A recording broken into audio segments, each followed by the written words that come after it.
बिस्मिल्लाहिर्रहमानिर्रहीम। अस्सलाम वालेकुम। मैं हूं असद और आप देख रहे हैं असद इलेक्ट्रिकल। आज हम दो चीज़ों को देखेंगे।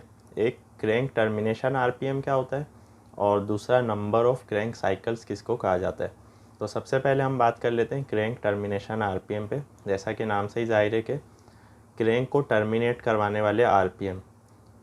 अब इस चीज़ को समझ लें कि जब भी हम किसी इंजन को, किसी जनरेटर को, यहाँ पर डीजी की बात कर रहा हूँ मैं, कैटरपिलर की ख़ास तौर पे बात कर रहा हूँ, और यही स्टैंडर्ड तकरीबन दूसरे मैन्युफैक्चरर्स भी यूज़ करते हैं, कि जब भी कंट्रोलर से हम स्टार्ट की कमांड देते हैं तो स्टार्ट की कमांड दो चीज़ों में जाती है, एक उसके स्टार्टिंग मोटर के सिस्टम में और दूसरा उसके फ्यूल सिस्टम में। तो फ्यूल सिस्टम को अभी हम साइड पे कर देते हैं। स्टार्टिंग मोटर का जो सिस्टम है वो कैसे काम कर रहा है, वो दो चीज़ों पे काम कर रहा है। एक उसका टाइम डिले और दूसरे उसके आरपीएम है, जिसको सीटीआर यानी कि क्रैंक टर्मिनेशन आरपीएम कहते हैं। तो क्रैंक टर्मिनेशन आरपीएम के ऊपर अभी हम बात कर रहे हैं। क्रैंक टर्मिनेशन आरपीएम ये है कि जब हमारी स्टार्टिंग मोटर का जो पिनियन है वो फ्लाई व्हील के साथ इंगेज होकर इंजन को घुमाता है तो इंजन क्रैंक होने लगता है, और क्रैंकिंग के दौरान उसके आरपीएम 100 से 150 आरपीएम होते हैं। अगर इंजन स्टार्ट नहीं होता तो वो क्रैंक होता रहेगा और थोड़ी देर में डिसंगेज हो जाएगा, फिर से क्रैंक होगा फिर से। तो ये तो है अलग चीज़।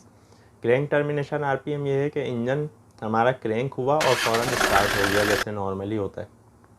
तो क्या मोटर हमारी फ्लाई व्हील के साथ उसका जो पिनियन है वो अटैच रहेगा, तो ऐसा नहीं है, क्योंकि अगर ऐसा रहा तो वो डैमेज हो सकती है, मोटर जल सकती है, वहाँ पे टूट फूट हो सकती है। तो जैसे ही इंजन के आरपीएम बढ़ना शुरू होते हैं तो कंट्रोलर ये मॉनिटर कर रहा होता है स्पीड सेंसर के ज़रिए से कि क्रैंकिंग में तो इसके आरपीएम 100 या 150 थे, अब इंजन ने स्टार्टिंग पकड़ी तो उसके आरपीएम जो है वो 200, 250, 300, 400 इस तरह से ऊपर जाने लगे। तो कैटरपिलर में ये स्टैंडर्ड है कि 400 आरपीएम पे जाके हमारी मोटर को हर हाल में डिसंगेज हो जाना चाहिए हमारे फ्लाई व्हील से, क्योंकि अब आरपीएम बढ़ रहे हैं और अगर मोटर कंटिन्यू लगी हुई है तो वहाँ पर एक्सीडेंट हो सकता है, मोटर जल सकती है, टूट फूट हो सकती है। तो इससे बचने के लिए क्रैंक टर्मिनेशन आरपीएम की जो सेटिंग है वो हमारे कंट्रोल पैनल में की जाती है।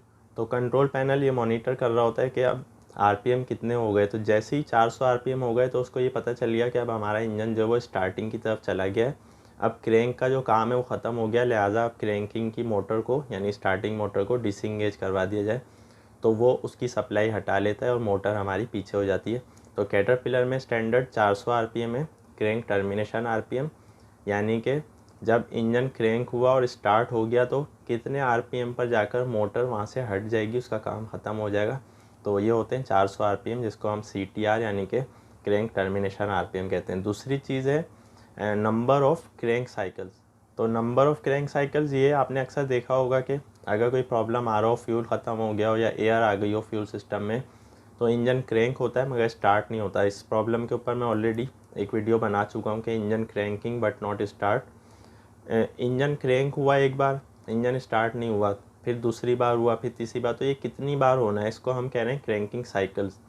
तो यूजुअली कैटरपिलर में, पर्किंस में ज़्यादातर ये 3 बार रखा जाता है, यानी नंबर ऑफ़ क्रैंकिंग साइकिल्स जो है वो 3 होते हैं, कि 3 बार वो क्रैंकिंग के अटैम्प्ट करेगा। अगर इंजन स्टार्ट होता है तो सही है, नहीं होता तो वो उसके बाद फिर स्टार्ट नहीं होगा, बल्कि वहाँ पर कोई फॉल्ट ऐसा जनरेट कर देगा कि फेल टू स्टार्ट या और कोई इस तरह का, कि उसके बाद मज़ीद क्रैंकिंग के अटैम्प्ट वो ना करे।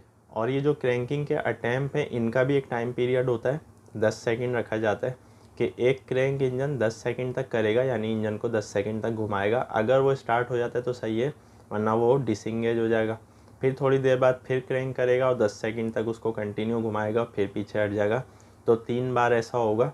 अगर इंजन स्टार्ट हो गया तो सही, नहीं तो फिर उसमें कोई और प्रॉब्लम है, फिर जब तक उसको रेक्टिफाई नहीं किया जाए उस वक्त तक हम उसको स्टार्ट नहीं कर सकते। तो क्रैंकिंग के टाइम को 10 सेकंड रखने की वजह ये है कि अगर कंटिन्यू हमारा इंजन क्रैंक होता रहे तो क्या होगा कि हमारी बैटरी डेड हो जाएगी, हमारी स्टार्टिंग मोटर ख़राब हो सकती है, क्योंकि वो डीसी सीरीज़ मोटर होती है, उसको कंटिन्यू काफ़ी देर तक नहीं चलाया जा सकता, उसको सिर्फ और सिर्फ लोड के साथ लगाकर ही कुछ सेकंड्स के लिए हमें इस्तेमाल करना होता है। तो उसका काम सिर्फ और सिर्फ क्रैंक करवाना है, ना कि कंटिन्यू वो घुमाती रहे। तो आपने देखा होगा कि ज़्यादा क्रैंक करने से हमारी बैटरी भी डाउन हो जाती है, मोटर भी हीटअप हो जाती है। तो इसी से बचने के लिए उसका टाइम 10 सेकंड रखा जाता है कि 10 सेकंड बहुत हैं एक इंजन को स्टार्टिंग के लिए। अगर वो 10 सेकंड में नहीं हुआ तो वो मोटर पीछे हट के फिर दोबारा से उसको चांस देगी कि फिर 10 सेकंड के लिए वो क्रैंक करे, तो जब तक उसको स्टार्ट हो जाना चाहिए। अगर उसमें कोई प्रॉब्लम आया हुआ है कि उसको स्टार्ट ही नहीं होना है तो फिर वो 3 बार ऐसा अटैम्प्ट लेगी मोटर और उसके बाद पीछे हट जाएगी। तो ये सेफ्टी के लिए रखे जाते हैं सेट पॉइंट, ताकि हमारी मोटर पे भी कोई इफ़ेक्ट ना आए, हमारी बैटरी भी जो है वो सेव रहे, उसकी जो चार्जिंग है।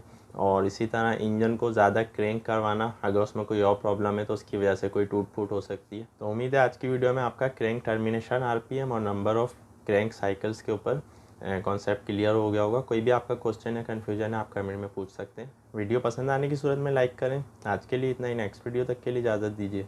अल्लाह हाफिज़।